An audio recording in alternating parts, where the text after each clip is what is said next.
ఏడీ గారు ఇంకా ఉమ్మడి ఖమ్మం జిల్లా నుంచి వచ్చిన ముఖ్య అధికారులందరూ ప్రింట్ అండ్ ఎలక్ట్రానిక్ మీడియా సోదరులకు నమస్కారం.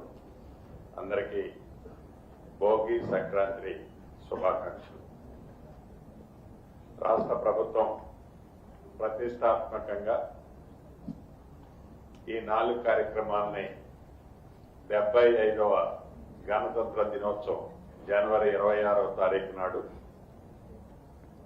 ఎట్టి పరిస్థితుల్లో స్టార్ట్ చేయాలని దృఢ సంకల్పంతో 4 రోజుల క్రితం ఉన్నతాధికారులతో గౌరవ ముఖ్యమంత్రి గారు కేబినెట్ మంత్రులమంతా సమావేశమై ఎలా చేయాలి అనేది విధి విధానాలన్నీ కూడా ఫైనల్ చేయడం జరిగింది.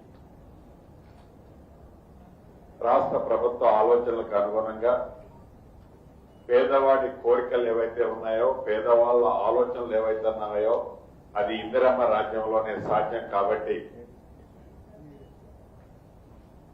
వాటిని నెరవేర్చే దాంట్లో పాత్రదారులు, సూత్రధారులైన మీరు ఈ రాష్ట్ర ప్రభుత్వం యొక్క ఆలోచనల్ని తూచా తప్పకుండా ఎక్కడా చిన్న నెగిటివ్ వైబ్రేషన్ కూడా రాకుండా అర్హులైన వారిని ఎవరిని తొలగించకుండా కేవలం అర్హులు కాని వాళ్ళనే తొలగించాలనే ఒక దృఢ సంకల్పంతో ఇదంతా మనం ఎక్సర్సైజ్ చేస్తున్నాం.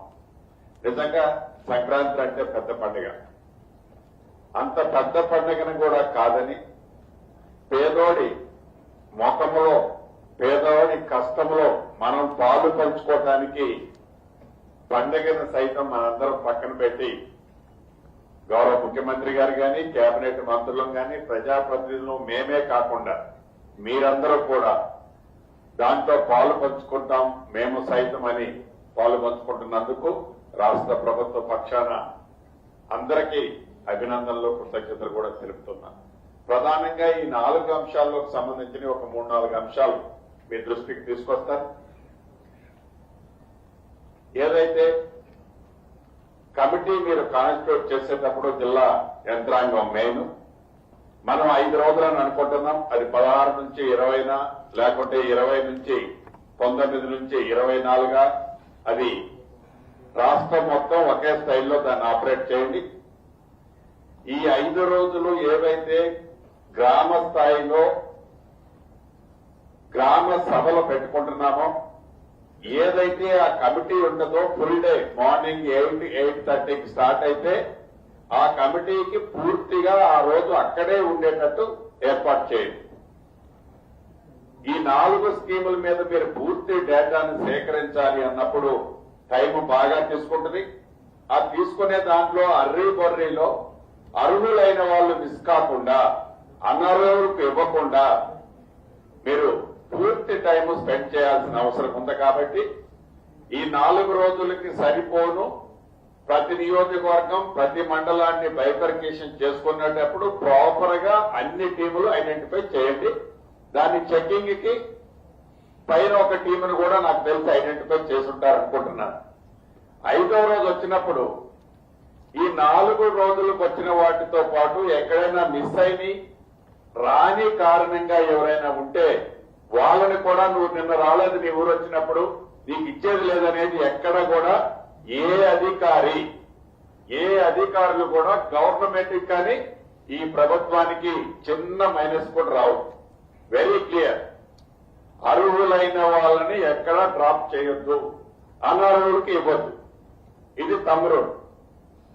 రెండవది, మనం ప్రభుత్వం వచ్చిన కొత్తలో ప్రజాపాలన కార్యక్రమాన్ని టేక్ ఓవర్ చేశాం. అప్పుడు అధికారులందరూ గ్రామాలపై సభలు పెట్టుకున్నాం. ఇప్పుడు ఈ 4 స్కీములు ఒకేసారి స్టార్ట్ అయినప్పుడు నాకు తెలిసి ఆల్మోస్ట్ ఆ విలేజ్ లో ఉండే పబ్లిక్ అంతా ఇక్కడికి వస్తారు. లా అండ్ ఆర్డర్ కూడా పోలీస్ యంత్రాంగం ప్రాపర్ గా చిన్న ఇన్సిడెంట్ కూడా కాకుండా స్టెప్స్ తీసుకోండి. నెక్స్ట్ పాయింట్, అక్కడ మౌలిక వసతుల్లో మినిమం డ్రింకింగ్ వాటర్ ని ఏర్పాటు చేయండి.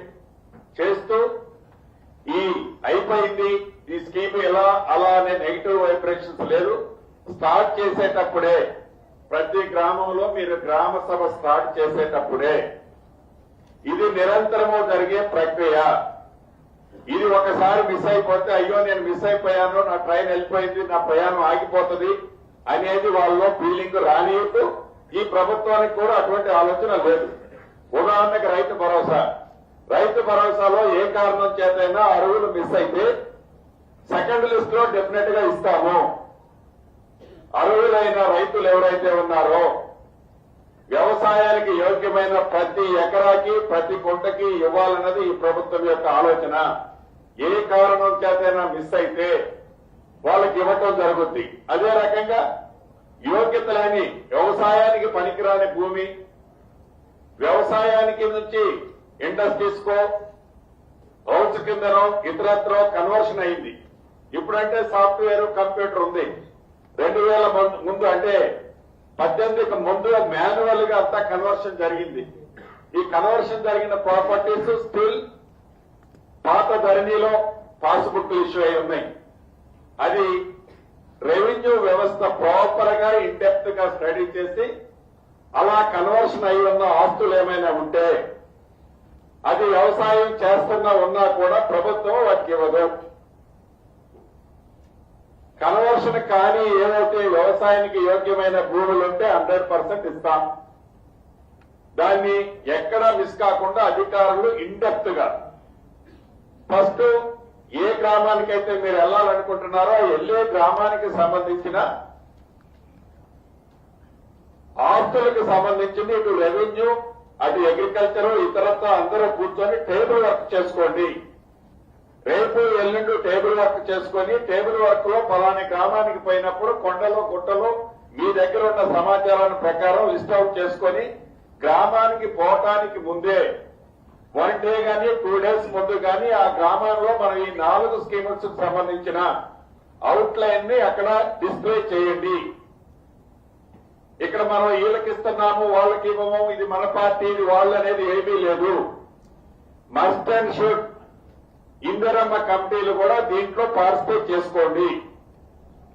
అంటే ఇందిరమ్మ కమిటీ ఒకవేళ పలానా వాళ్ళకి అర్హులైన వాళ్ళకి ఇవ్వద్దు అని అంటే ఇవ్వకుండా ఆగొద్దు.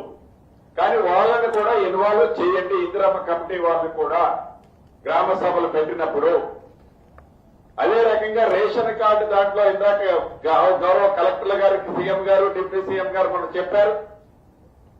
ఏదైతే ఒక ఇంటి ఆడబిడ్డ ఇంకొక ఇంటి కోడలుగా పోయినప్పుడు అక్కడ డిలీషన్ కావాలా ఇక్కడ యాడ్ కావాలా ఈ కార్డులు కూడా నిరంతరం ఇచ్చే ప్రక్రియ. గతంలో 10 సంవత్సరాలు ఈయన దాంతో ఈ ప్రభుత్వం దాన్ని కంపారిజన్ చేసుకోవడానికి పబ్లిక్ ఛాన్స్ ఉంది. ఆ ప్రభుత్వం వేరు, ఇది పేదోడి ప్రభుత్వం. 1 సంవత్సరమో ఒకసారిచ్చో ఆగదు. నిరంతరము ఇచ్చే కార్యక్రమం అనేది ప్రజలకి మీరు ఫస్ట్ ఇంజెక్ట్ చేయాల్సిన అవసరం ఉంది.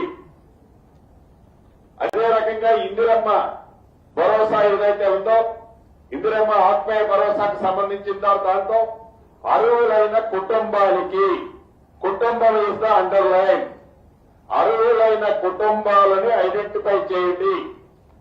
అర్హులైన కుటుంబాలకి ఏదైతే గ్రామ ప్రాంతాలకు ఇందాక మా సోదరులు చెప్పినట్టు భూమి ఉన్నవాడికి రైతు భరోసా వస్తుంది, వాళ్ళకి ఇల్లు వస్తుంది, వీళ్ళకి ఇది వస్తుంది అనే దాంతో భూమి లేని మాకు ఇప్పటి వరకు రాష్ట్రంలోనే కాదు దేశంలో కూడా ఈ అంత అద్భుతమైన స్కీమ్ ని ఎవరూ పెట్టలేదు.